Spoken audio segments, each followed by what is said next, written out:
Kun sagantaa BBC afaan oromooti. Nu waliin tura.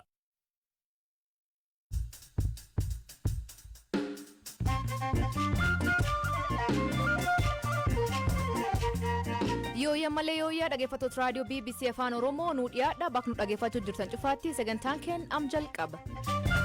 Kopheerra keessatti Itoophiyaatti sharafni alaa haala olaanaa ta'een ol kaa'uun yaaddoo uume. Dabalaa dhufe gara birrii $1 gara birrii 34 irraa kaasee 43 ture amma 45 gabaa gurraachaa keessatti immoo bakka bakkattiyyuu gara 91 ga'ee jira. Xumura Olimpikii Tokiyoo irratti atileetonni Itoophiyaa seenaa Abbabaa Biqilaa lammeessuuf qophaa'uu himan. Atileetonni baay'een ciccimoo waliin hin jiru. Kan akka Eliud Kipchoge faallee hin jiru.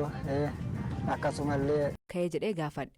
Sharafii biyya kana keessumatti umurii waggaa tokko hin guunne kana keessatti garmaleedha kan inni dabalaa dhufe gara birrii $1 gara birrii 34 irraa kaasee 43 ture amma 45 gabaa gurraachaa keessatti immoo bakka bakkattiyyuu gara 91 ga'ee jira. Egaan kuni loliisii biyya kana keessatti yookaan nagaa dhabdummaan biyya kana keessa jiru sararaa daldalaa sararaa nagaa dhabuu baay'ee tumama. Daldalli sulula'aan gaafa dadhabamu hojii dinagdee sululaa hojjechuun gaafa danqaa ta'u waan hundumaa caalaa immoo raaguu dadhabuun gaafa hammachaa deemu namni maal godhaa maallaqa qabu qabeenya qabu hundumaa gara maallaqa biyya alaatti jijjiireeti kan inni kaa'atu.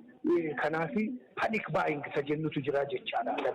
Rifatee dhumatu waan qabu gara $1 jijjiirratee gara paawundii gara yuuroo kanatti illee jijjiirratee ol kaa'uu kan inni jedhu. Maallaqi sun hammin barbaadamu kan gabaa keessatti dhiyaatu gaafa wal madaaluu didu gatiinsaa hin dabalaa. Keessumatti immoo dhiyeenya kanaa kaasee ololli lola kaaba jiru kanaa wajjin jabaatee deemaa jiru. Namoota baay'ee rifaasisuu yaaddessuu baay'ee keessa gataa jira. Ragaan kaan dhugaa kaan dhugaa irraa xiqqoo achi fagaachuu danda'a. Warri humna waraanaa Tigraay jiran as ga'an achi ga'an kan jedhu kuni namoota baay'ee abbootii qabeenyaa baay'ee keessumatti kaaba biyya keenya kan jiran kana yaaddessaa hin dhibbisa. Kun immoo deemee maal godhaa namni waan qabu waan gatii baasu rakaa mi'a gatii jabeessa bitama waan akka daabaa kanaa waan akka sharafa biyya lafaa kana bitanii ittiin kaa'u ittiin amaleeffannaadhuma biyyoota guddatan addunyaa sadaffaa keessa jiru. Amma qoqqobbiiwwanis dhiibbawwan tokko immoo kan akka mootummaa Ameerikaa fi Awurooppaa kaa'amaa gaafa deemu hanqinni maallaqa gara biyya kanaatti imaalu gara biyya kanatti argamu jalqabaa irrachaa deema. Karaa gargaarsaa kan dhufu ta'uu danda'a. Karaa namoonni firootaaf ergan ta'uu danda'a. Abbootiin qabeenyaa biyya alaa dhufanii biyya kana keessatti hojjechaa jiran baay'eetu jiru. Gaafa nagaa dhabdummaan wanti garaagaraa yaaddessu maal godhanii biyya isaaniitti illee deebuu fi qabeenya qaban gara sharafa biyya kana keessaa karaa seeraan ala bitatanii kaawwatan qabeenya isaanii olfachuu yookaan gara biyyaatti ergoota gara biyyaatti fidaa jechuudha. Wanti hundumtuu $1 bitama $1 gatiin dabalee bitama. Kanaaf ol ka'iinsi gatii garmalee fidaa jechaadha. Kan biroodha waan biyya alaatti ergineef waan biyya alaarraa arga galchannu wal bukkee qabne gaafa laan inni nu biyya alaatti erginu rakashaa deema sababa ta'eef wanti biyya alaatti galchinu immoo qaaliidha sababa ta'eef qaawwan gidduu kana garaagarumteen gidduu kana jiru haalaan baay'ata. Balance of trade isa jennu kana haalaan akka negatiivii guddaa keessa galaa adeemu godha. Kan biroo hanqinni $1 kun qaala'insi $1 kun gaafa dhufu idaa ofirraa baasuu irratti gaara guddaa yaaddoo guddaa danqaa guddaa fidee dhufa jechaadha. Amma mootummaan maal ta'uu qaba? Haala keessatti akka furmaataatti kaa'aman qabu imaammannoonni dinagdee tarsiimoo dinagdeedha. Kanaaf haalli biyya keenyaa kun immoo haalaan jijjiiramaa deemu. Very volatile. Ji'a gara ji'aatti torbanii gara torbaniitti haalli isaa baay'ee jijjiiramsa saffisaan deemaa jira. Sababa ta'eef rakkoon biyya kanaa waa takka furmaanni isaas waa takka. Mootummaan kana karaan itti otomaatik yookaan arjentilii dhaabatee nagaa waarawaan bu'ee waliigalteen jabaan uumamu gochuu danda'u jira. Rakkoo isaas kanuma sababa ta'eef furmaanni isaas kanuma. Ulfaadhu Dr. Guutuu.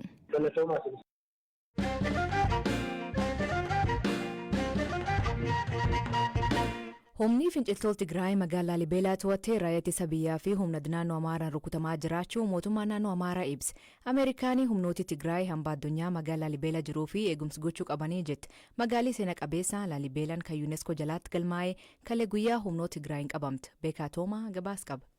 Manneen amantaa jaarraa 13ffaa keessa dhagaarraa bocamanii tolfaman 11 qabduu fi hambaa addunyaa ta'uun bara 1978 UNESCOon kan galmoofte magaalaa Laalibalaa to'annoo humnoota Tigraay harkaa baasuuf raayyaan ittisa biyyaa fi humni addaa naannoo Amaaraa lolaa jiraachuu dubbimaan mootummaa naannoo Amaaraa obbo Gizaachoo Mul'una miidiyaalee biyya keessaaf himaniiru. Uummanni olola sobaan dogoggoree qeesaa gadhiisee baqachuu hin qabu osoo hin shororkaa'iin ofirraa ittisuu fi naannawa isaa dammaqinaan eeggachuu qabaa jedhan obbo Gizaachoon. Raayyaan ittisa biyyaa gama isaan ibsa har'a kenneen humnoonni Tigraay dhokachuun Walloo kaabaa iddoowwan tokko tokko qabatan jiraachuu himeera. Itti gaafatamaan qunnamtii uummataa raayyaa ittisa biyyaa Koloneel Geetnet Adaana humni riphee seene kun humna milishaa bakkeewwan kanaatii ol miti jedhan.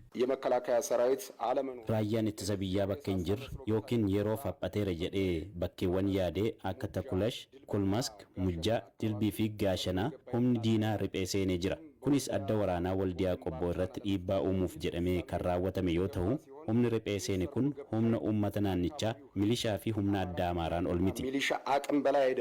Iddoowwan qondaalli waraanaa kun maqaadhaan dhiyeenya magaalaa Laalibalaatti kan argaman yoo ta'an Laalibalaa garuu maqaa hin dhoofne. Uummanni ololaan mo'amuu dhiisee humna gara qeesaa dhufe akka ofirraa qolatu aangaan kun waamicha dhiyeessaniiru. Raayyaan ittisa biyyaa adda waraanaa sadiin humnoota Tigraay irraan miidhaa namaa fi meeshaa jabaa geessisaa jira jedhan Koloneel Geetnet. በምዕራብ ግንባር በወልቃይት ጠገዴ በቆቦ ግንባር adda waraanaa lixaatiin Walqaayitti Xagadee, adda waraanaa Qobboo fi Affaar, adda waraanaa Cifraa Miilleen haleellaa raawwatee gara fuulduraa imaluun Itoophiyaan diiga jedhee yaaliin godhe milkoofneef gaarreenitti rarra'uun loluuf yaalii gareen shororkeessaa gochaa jiru.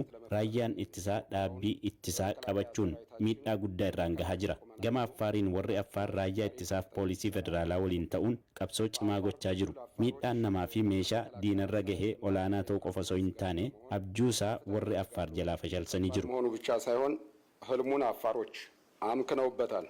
Guyyaa kaleessaa humnooti Tigraay dhukaasa tokko malee magaalaa Laalibalaa seenanii to'achuu fi jiraattonni hedduun magaalattii gadhiisanii baqachuu kantiibaa itti aanaan magaalattii BBC'tti himanii turan. Humnooti Tigraay magaalattii to'achuu hordofee finciltoonni hambaa addunyaa magaalattiif eegumsa gochuu akka qaban Ameerikaan hubachiifteetti. Ameerikaan amma dura humnoonni Tigraay naannoo Amaaraa fi Affaar gadhiisanii akka bahan waamicha dhiyeessitee akka turte yoo ta'u, dubbi himaan TPLF waamicha kana akka hin fudhanne beeksisuu AFP'n gabaaseera. Mootummaan naannoo Amaaraas lafa lixa Tigraay jedhamu hin beeknu jechuun waamicha Ameerikaan humnooti Amaaraa lixa Tigraay keessaa akka bahan dhiyeessite kufaa gochuun ni yaadatama.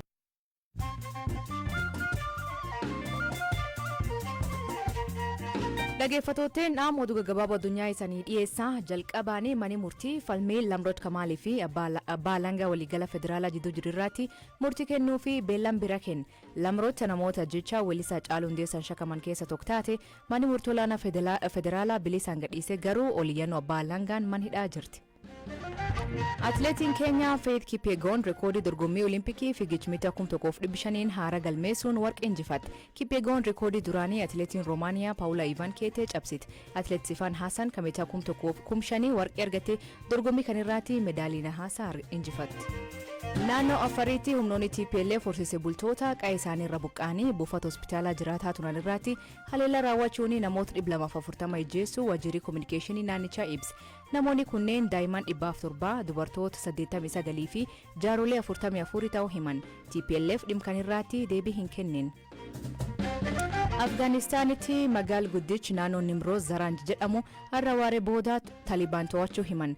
Kun magaal duraa ka Talibaan to'atu waggoota dhiyoo keessatti erga loltoonni biyya alaa biyyattii keessa bahan Talibaan laf baadiyyaa to'atee amma magaalota gurguddoo yaalaa jirti. Burkina Fasotti namoonni hidhatan ka biyyattiitti namoota 30 ijjeessan. Namoota du'an keessaa 11 namoota nagaa ta'uu himan. Hagammaa qaamni itti gaafatamaa fudhate hin jiru.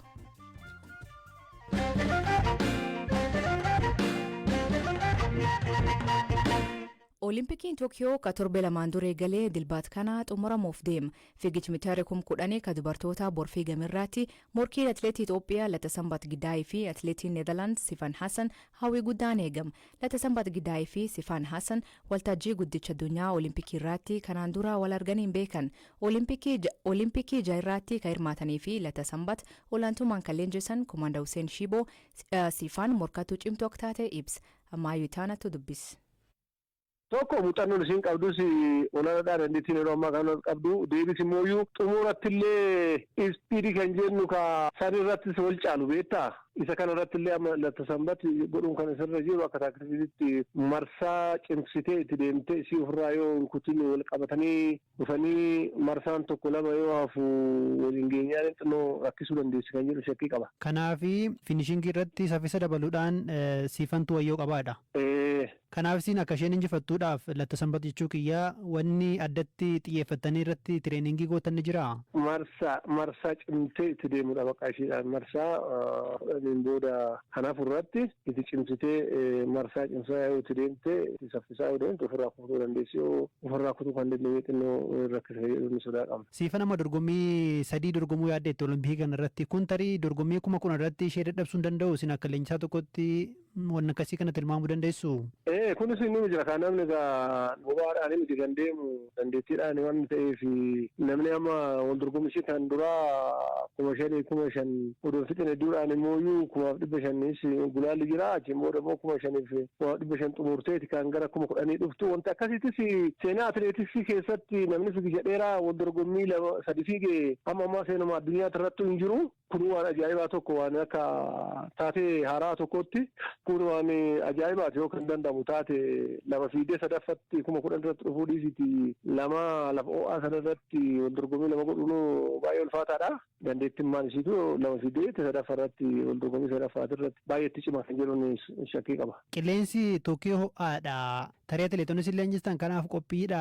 Siifannoo bakki itti leenjitu beektu. Siifanis isiinis Hoolaand Ispeen biyya adda addaa irratti deemtee Keeniyaa fudhatteetti qophaa'uu dandeessi. Isaan waan akkanaa kanaaf haalallee akkuma beekamu inni mijeessuu fi akkuma beekamu yeroo ammaa kanatti biyya keenyatti gannaa biyya isaaniitti bonaa lafa ho'aa fi qabbanaa Keeniyaatti immoo ho'aa isa kana walitti madaaluudhaaf amma danda'amee jennee gadi buunee gara achi kanas akkasumas gara mooyyuu mataadha deddeemnee hojjennee irraa garuu haa ta'u ammas ho'aa jechuu hin dandeenyu waan hundaafuu biyya keenyatti yeroo hundaa olompikidhaaf alam shaampiyoonaanis yeroo gannaa kana akkasumattis taaneeti kan tanaan duras injifataa turre ammas abdii gaarii galmeessinaa haala gaariitti qophoofnee jirra waan hundaa irratti jedhee yaada kan kaasuun barbaada. Atileetiksii Olimpikii Tookiyoo kan irratti warqii tokko meetii tokkoo fi naasa tokko kan argatte Itoophiyaan maratoonii meedaaliyaa dabalachuu yaadde. Maratoonii dhiirotaa dilbaat fiigamuun atileetiin Itoophiyaa abdiin eegamu Shuura Qixxataa seenaa Abbabaa Biqilaa kanaan dur dalagee lammeeffachuu yaada jedhu BBC himee ture. Biyyaafillee ofiifillee meedaaliyaa warqee hin finna jenneetu hojii seeraan hojjennee itti qophaa'aa jirra. Atileetonni baay'een ciccimooliin hin jiru. Kan akka Eliud Kipchoogee faallee hin jiru. Akkasumallee Chiroonoo jedhamu faallee hin jiru. Atileetonni akkasii immoo akka Sisaayii Lammaafaa, Leellisaa Deessaafa, ijoolleen akka Caaluu faallee ijoollee baay'eetu jiru. Ciccimooliin hundumtuu namoota jedhee qophaa'ee wanta dhaquuf morkii baay'ee jira jechuudha. Bakka ittiin Abbabaan Biqilaa maraatoonii waggaa dheeraadhaaf kan injifatee turedha. Anis immoo akkanuma seenaan injifatee biyyaaf seenaa godhee deeme kana seenaan sun akka deebi'uudhaaf tattaaffii gochaan jira. Wal dorgommii kana injifadhee seenaa Abbabaa Biqilaan dabarse gara biyyaatti ammas deebisuudhaaf. Dhiirotaanii atileet Shuura Qixxataa, Leellisaa Deessisaa fi Sisaayii Lammaa borka fiigamu. Maratooniin dubartootaa ammoo atileet Rooza Darajee, Birhaanee Dibaabaa fi Zeenab Yimar Itoophiyaa bakka bu'u. Dhaggeeffattootteen sagantaan irraa ganuma torbaan guutuu nu waliin turuu keessaniif ulfaadha isaniin jedha. Oduu dabalataa weebsaayit keen BBC News afaan Oromoo irra dubbisa. Mammaasii galgal kanaa duuloolanii fi duinoolan hiikan isan biraatti maanii kooment keessatti nu beeksisa. Sagantaa kan qophees Beekaa Toomaa gam teknikaatiin Deevis Masaaru keessaniif dhiyeessaan Aslii Galgalooti akka torbaan dhufuuf saatii akkana nagaa waaqa kee bulaa oraa bulaa deebanaa hangafamaan dhan bulaa.